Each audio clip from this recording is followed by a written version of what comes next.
J'ai le plaisir, le privilège d'accueillir sur la radio du cinéma Dominique Besnéard.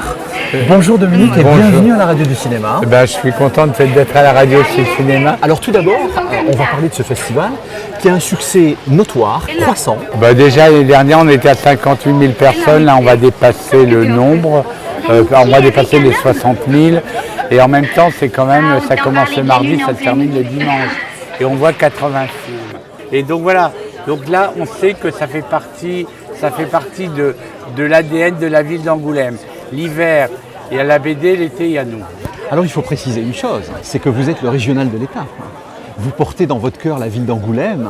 Oui, alors que je ne vis pas à Angoulême, pas du tout. Mais vous avez des attaches particulières pour la ville d'Angoulême. Oui, j'ai des attaches. Je pense que je suis une réincarnation de François Ier.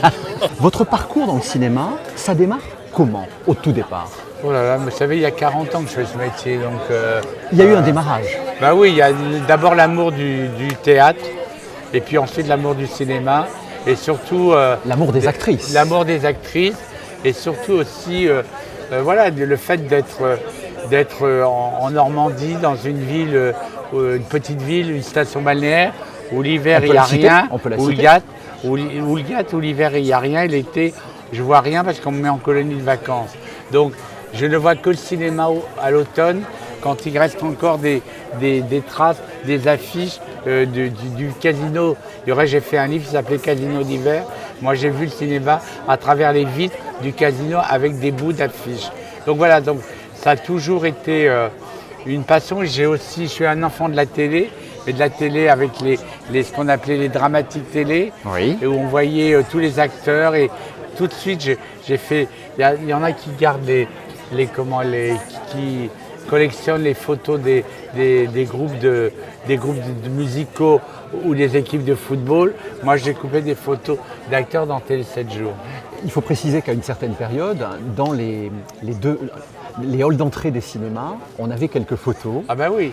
Et certaines personnes venaient, une fois que le film était passé dans la salle, récupérer quelques photos pour les mettre dans son domicile ou dans sa chambre. Vous avez connu ça, Dominique? Bien sûr, j'ai connu, mais moi, même dans une chambre d'adolescent maintenant, il n'y a plus de photos d'acteurs, il n'y a pas de photos d'actrices. Tout passe par Internet aujourd'hui. Il y a quelquefois quand ils ont des affiches ou des photos ou des affiches, ce sont plutôt des footballeurs. C'est vrai, c'est vrai. Est-ce que vous avez un peu la nostalgie de cette période un peu révolue oui, désormais? moi, je suis trop nostalgique, on me le reproche beaucoup. Mais est-ce que finalement, c'est pas une qualité d'être nostalgique aujourd'hui? Moi, ce que j'ai dit tout à l'heure, on ne peut pas aimer le cinéma du présent, du futur, sans connaître le cinéma du passé. Parce que quelquefois... C'est le socle. C'est le socle et c'est le... Voilà. C'est ce qui permet finalement d'identifier l'art du cinéma, un peu à travers les différents courants de cinéma. Bon, évidemment, à travers les époques, il y a eu des génies du cinéma, mais je pense qu'on se doit de les maîtriser pour apprécier peut-être le cinéma d'aujourd'hui. Bien sûr, mais en même temps, on dit toujours, c'est en noir et blanc, mais c'est pas vrai. On a présenté, il y a le film de Autant Lara, Le Diable au corps, eh bien il y avait 300 personnes quand même. Et pas que des adultes, il y avait il y avait des curieux. Des curieux et des étudiants. Et quand ils sortent de là, ils sont touchés. Quand les films sont forts, ils sont universels. Le cinéma aujourd'hui, en fait, c'est un pan de votre vie. Mais on parlait un peu de nostalgie. Vous faites l'actualité avec un très beau livre qui concerne le studio Harcourt. Les 90 ans du studio Harcourt. Oui, alors il y a quelques années, je crois il y a 10 ans, on a fait les 80 ans d'Harcourt. Je vous le confirme, il est dans ma bibliothèque. Et alors, donc on fait les 90 ans. Et moi, le premier, c'était plus les acteurs d'avant-guerre ou de guerre ou juste après la guerre. Les Michel Morgan, oui. Daniel Darieux, Gabin, Gérard Philippe, Michel Simon. Vous parlez de la partie en négatif.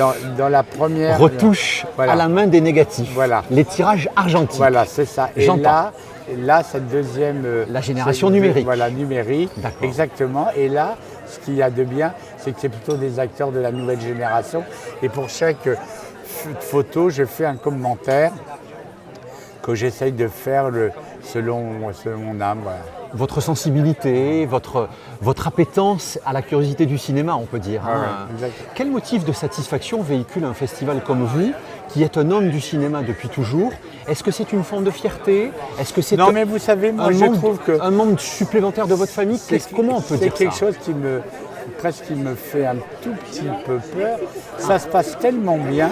Vous êtes victime de votre succès. Que j'ai l'impression de me laisser border et de me laisser mener. Alors il y a quelques années, comme on était toujours un peu, on avait peur s'il y a quelque chose qui ne se passait pas, s'il y avait des accros dans l'organisation. Comme tout roule, touchons du bois, et bien voilà, donc j'ai l'impression de regarder ça, je suis sur une très bonne vague, et puis surtout on a formé des équipes vraiment formidables. C'est des gens beaucoup issus du LISA, qui est le lycée un peu... On peut le citer le LISA, ça s'appelle. D'accord, très bien. Qui est à Angoulême, j'imagine. Qui est un lycée qui forme les gens d'image, mais aussi les producteurs. Voilà. Aujourd'hui, il existe beaucoup de festivals en France. Il s'avère que celui d'Angoulême est quand même en train de marquer son territoire. Oui, mais c'est normal, il y a quand même... De par la période. Il ouvre la saison. Voilà. Et vous pouvez dire qu'on est dans un jardin. Oui, on peut décrire. Il y a beaucoup de bruit parce que les équipes, voilà, il y a tous les acteurs à côté de nous. Voilà. Et tout le monde se parle et s'écoute. Voilà. On a même l'équipe de l'ombre de Marlowe juste derrière nous. Ouais. Et donc effectivement, on est autour finalement du festival à travers toutes les équipes des tournages. Voilà. Qu'est-ce que vous pouvez espérer demain dans le cadre de ce festival qui soit un peu mieux? Eh bien moi, ce que j'aimerais, c'est un peu plus d'argent pour faire une journée de plus. Parce qu'une journée de plus, c'est 50 000 €. Ben c'est peut-être possible. Oui, ben justement. Lancer un appel à la radio du cinéma. Voilà, exactement. Bon. Alors, avant de vous laisser, en fait, vous avez, et c'est connu de tous, une passion dévorante pour les actrices. Oui. On connaît la proximité que vous avez avec certaines d'entre elles. J'aimerais que vous nous apportiez un témoignage très sincère par rapport à cette espèce de fusion que vous avez avec certaines d'entre elles. Et quelle lumière ça éclaire en vous? Jean-Michel Jarry avait des très jolies phrases sur moi dans son livre où il faisait des portraits de gens. Dominique, il nous les présente quand elles ne sont pas connues, il les protège quand elles sont connues, il ne les abandonne pas quand elles sont âgées ou délaissées. Ah, c'est beau ça. Vous êtes quelqu'un d'extrêmement rassurant. Je vous le dis parce que c'est quelque chose qui transpire dans tout le festival. Ouais. Les gens, on le voit bien, pendant l'interview, il y a au moins 15 personnes qui vous ont tapoté sur l'épaule pour vous saluer. Et du coup, ça, je pense que c'est aussi un gage, non seulement de confiance, mais aussi, ça pérennise les choses. Et ça, très bien, vous ferez répéter mieux que ce que je dis, mais vous savez, les gens, ils savent que ce n'est pas une imposture, qu'on ne vient pas là un mois avant. Toute l'année, moi, je viens, on fait des... Vous êtes quelqu'un d'honnête et sincère dans votre démarche intellectuelle. Oui, mais on fait, par exemple, un ciné-club toute l'année. Je viens tous les mois, le lundi, présenter un film pour avoir le lien et garder le contact avec les gens. Bon, ben voilà. Alors, juste pour terminer cette interview, à la radio du cinéma, on a une tradition, et je vais vous demander de vous mouiller un peu. En fait, la radio, on diffuse de la musique de film tout au long de la journée, entrecoupée de répliques cultes, de films cultes. Je vais vous demander votre film préféré à travers le cinéma, votre musique de film préférée et votre réplique préférée. Un meilleur film. Pour moi, c'est la règle du jeu. Papa, c'est toujours la même histoire. Plus on leur en donne, plus ils en réclament. Y a rien à faire. Les hommes sont comme ça. Et l'amitié? Qu'est-ce que tu en fais? L'amitié avec un homme? Ah, autant parler de la lune en plein midi.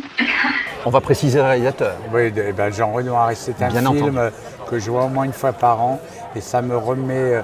et on peut pas faire... C'est votre Bible audiovisuelle. Oui, parce que d'abord les acteurs, le fait que c'est une troupe, le fait que c'est un film qui annonce la Seconde Guerre mondiale à travers des rapports entre les gens fortunés, les gens privilégiés et les gens qui sont dans les cuisines. Donc voilà. La meilleure musique, Dominique, s'il vous plaît. Out of Africa, John Berry.